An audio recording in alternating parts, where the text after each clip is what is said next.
Assalamualaikum warahmatullahi wabarakatuh. Selamat pagi, selamat bertemu lagi di channel Mbak Ninit Jamur.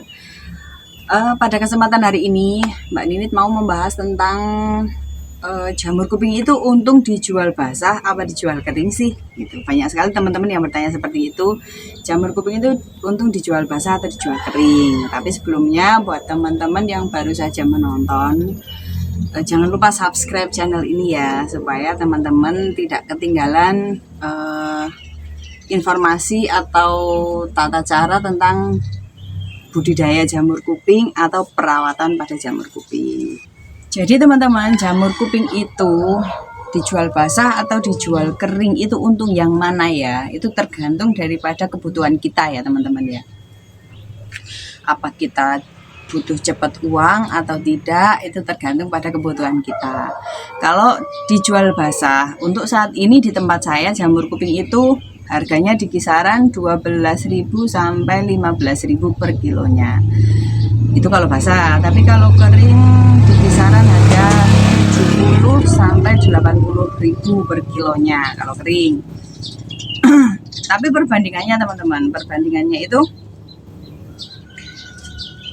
1 kilo kering itu sama dengan 7 sampai 8 kilo basah. Jadi untuk menghasilkan kering 1 kilo itu kita butuh 7 sampai 8 kilo jamur kuping basah. Begitu kurang lebihnya perbandingannya. Jadi kalau kita bandingkan apakah untung dijual basah atau untung dijual kering, 1 kilo, anggap saja gini, 1 kilo kering itu di harga kita ambil di harga 75.000 ya. Sedangkan kalau 1 kilo basah kita ambil di harga yang paling rendah aja 12.000. Kita bandingkan aja, kita kalikan. Kalau 1 kilo basah 12.000, berarti kalau 7 kilo basah sama dengan 84.000. Sedangkan dijual kering 1 kilo kering hanya 75.000. Jadi kita rugi sekitar 9.000 ya. Tuh, itu kalau 1 kilo kering, 7 kilo basah ya. Kalau kita punya berkuintal-kuintal, apa enggak lebih harganya apa enggak lebih rugi banyak itu gitu. Jadi kalau ditanya untung dijual kering atau untung dijual basah, ya tentunya untung dijual basah. Tapi kalau kebutuhan akan uang kita itu bisa apa ya istilahnya, bisa diempet gitu ya. Itu kita keringkan, kita simpan, kita jual lain waktu. Kalau harga jamur kuping itu sudah naik, tentu akan lebih untung. Misalnya per kilonya di angka sekitar 90.000 atau 100.000 keringnya. Itu tentu kita akan lebih untung. Jadi kalau untuk dijual kering atau dijual basah tergantung kebutuhan kita itu ya teman-teman ya. Kalau saya pribadi, saya lebih suka dijual basah. Kenapa? Karena yang pertama lebih cepat dapat uang tentunya.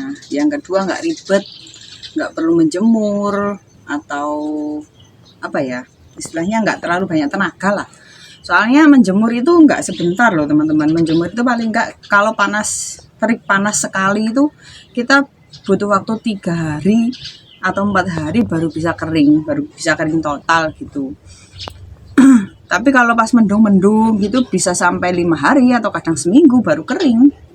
Jadi tenaganya kita kan ekstra gitu loh. Jadi kalau kita jual basah, dipanen, langsung diambil sama bakul, kita dapat uang kan simple gitu, nggak perlu banyak tenaga gitu. Karena pada dasarnya budidaya jamur kuping itu tenaganya ringan sekali loh.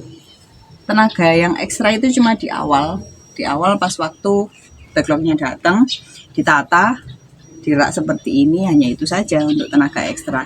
Yang lainnya tenaganya itu cuma semprot dan panen, dan itu pun kita di dalam rumah, di dalam kumbung, nggak kepanasan, nggak kehujanan gitu. Jadi budidaya jamur kuping ini sebenarnya budidaya petani yang tenaganya sangat ringan dan bisa dilakukan siapa saja, terutama emak-emak ya, yang memang butuh kerja sampingan sambil ngomong anak, sambil ngurus rumah itu. Jadi budidaya jamur kuping ini ringan, menghasilkan, produktif seperti itu ya. Jadi buat kalian teman-teman yang pengen mencoba, jangan takut. mulailah dari sekarang mencoba budidaya jamur kuping. Dan buat teman-teman yang mungkin ada pertanyaan bisa ditanyakan di kolom komentar ya. Saya siap, insya Allah siap menjawab kapan saja. Mungkin sekian penjelasan dari saya hari ini. Jadi buat teman-teman yang mungkin masih bingung seputar tata cara perawatan pada jamur kuping, kalian bisa tulis di kolom komentar pertanyaan kalian. Mungkin di lain kesempatan kita akan jawab. Jangan pernah takut untuk mencoba, dan salam produktivitas. Semoga bisa menginspirasi teman-teman dan salam edukasi.